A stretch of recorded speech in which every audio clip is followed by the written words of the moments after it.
الحمدللہ رب العالمین۔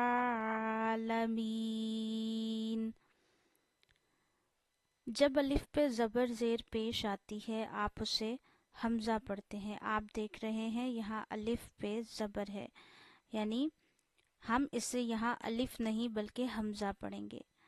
اگلے ورڈ پہ آپ کو دال کی طرح یہ چھوٹا سا سائن دکھ رہا ہے جسے ہم جزم کا سائن کہتے ہیں، اور جزم والے حرف کو اپنے سے پہلے والے حرف کے ساتھ ملا کر پڑھتے ہیں۔ حمزہ، لام، زبر ال۔ اسی طرح ہا ہے اور یہ ہا گلے کے درمیان سے ادا ہوتا ہے۔ ہا کو بھی آپ نے میم کے ساتھ جوائن کرنا ہے، اس کی وجہ جزم آنا ہے، میم بھی ساکن ہے۔ جس ورڈ پہ جزم آئے اس ورڈ کو ساکن کہتے ہیں، تو ساکن حرف کو اپنے سے پہلے والے حرف کے ساتھ ملاتے ہیں۔ ہا میم زبر ہم، الحم، الحمد۔ دال پہ پیش ہے اور کبھی بھی ہم زبر زیر پیش کو کھینچتے نہیں ہیں، جیسے آپ اسے الحمدو نہیں پڑھ سکتے، کھینچنا نہیں ہے۔ زبر زیر پیش کو بنا کھینچے بنا جھٹکا دیے نرمی سے پڑھتے ہیں۔ ساتھ ہی ساتھ دال کے تلفظ پہ غور رکھیے، زبان کی نوک اوپر کے دانتوں کی جڑوں پہ جہاں سے وہ اگنا شروع ہو رہے ہیں مسوڑوں کے ساتھ وہاں پہ لگائیے اور پیش دال پہ پیش پڑھیے۔ الحمدللہ۔ اللہ کے لام کے نیچے زیر ہے، جب بھی اللہ کے لام کے نیچے زیر آتی ہے تو اللہ کے لام کو باریک پڑھتے ہیں، اسے اب موٹا نہیں کر سکتے، للہ ہی نہیں پڑھ سکتے، للہ۔ ہاں، کھڑا زبر آپ کو دکھ رہا ہے تو اس کھڑا زبر کو 1 فنگر جتنا کھینچا جاتا ہے، ہم اس کھڑا زبر کو پڑھتے ہوئے 1 فنگر جتنا کھینچیں گے۔ الحمدللہ۔ اب اس ہا اور اس ہا میں فرق ہونا چاہیے، یہ ہا گلے کے اینڈ سے ادا ہوتا ہے، بھاری ہوتا ہے، للہ، اور یہ ہا گلے کے درمیان سے ادا ہوتا ہے، نرم ہوتا ہے، الحمدللہ رب ال۔ را پہ زبر یا پیش ہو تو را کو موٹا پڑھتے ہیں، یہاں بھی ہم را کو موٹا پڑھیں گے کیونکہ را پہ زبر ہے۔ با کے ساتھ را جم کے ملائی جائے گی کیونکہ جب بھی کسی ورڈ پہ تشدید آتی ہے، تشدید کہتے ہیں اس ڈبلیو کے سائن کو، بعض لوگ اسے شت بھی کہتے ہیں اور شت بھی ٹھیک ہے۔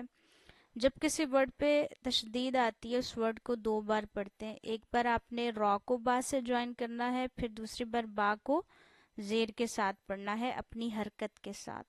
اور رب بل، با پہ کافی زور ڈالنا چاہیے کیونکہ ہم تشدید والے لفظ کو واضح کرتے ہیں کہ زور ڈال رہے ہیں۔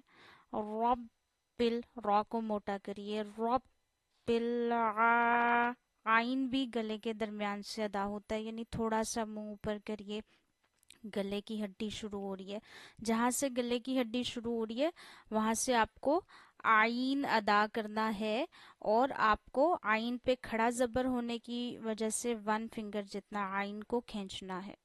رب العالمین، لام پہ زبر واضح ہونی چاہیے، کھینچنی نہیں ہے، عالمین نہیں ہے، عالمین۔ آپ دیکھ رہے ہیں یا پہ جزم ہے اور یا سے پہلے زیر ہے۔ جب ایسا ہو، یا پہ جزم ہو یعنی یا ساکن ہو اور یا ساکن سے پہلے زیر آئے تو یا مدہ ہوتا ہے، مدہ کا مطلب ہوتا ہے کھینچ کے پڑھنا۔ یا کو 1 فنگر جتنا یعنی 1 الف جتنا کھینچا جاتا ہے جب یا ساکن ہو اور اس سے پہلے زیر ہو، لیکن یہاں پہ ہم 3 الف جتنا کھینچیں گے۔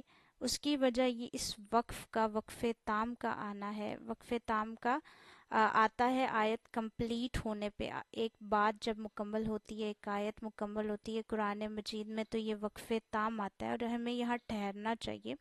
وقف تام سے پہلے لاسٹ والا ورڈ دیکھتے ہیں پورا، اگر اس لفظ میں حروف مدہ ہیں اینڈ پہ تو حروف مدہ اور وقف کا سائن ملنے سے ایک مد آ جاتی ہے، بڑا جو لونگ سائن ہوتا ہے حروف مدہ میں۔ اب حروف مدہ کو وقف آنے کی وجہ سے ہم 3، 5 یا 7 الف جتنا کھینچتے ہیں، یہی وجہ ہے کہ ہم مین کو زیادہ کھینچ رہے ہیں، لیکن نون کو زیادہ دیر ناک میں نہیں ٹھہرانا۔